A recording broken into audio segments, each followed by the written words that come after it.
C'était quoi la vie d'un ancien esclave dans le Mississippi? Je pense que tu t'en doutes, ça n'a pas été si simple que ça.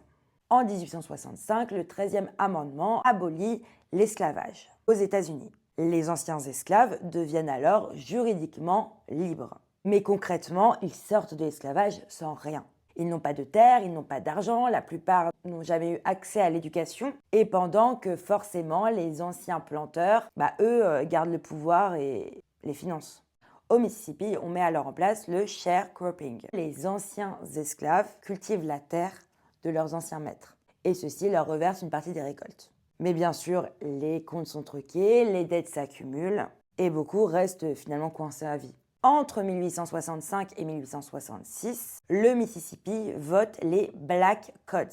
C'est donc l'obligation d'avoir un travail pour les personnes afro-américaines. Leurs déplacements sont contrôlés et ils subissent des arrestations pour vagabondage. Donc finalement, on reproduit le même schéma, tu n'as pas de contrat, tu vas en prison. Et ce qui profite au système, c'est qu'en prison, forcément, les détenus noirs sont loués, oui, loués par des entreprises privées, que ce soit pour travailler dans les champs, dans les mines ou sur des chantiers. Ça s'appelle le convict leasing. C'est le travail forcé après l'esclavage.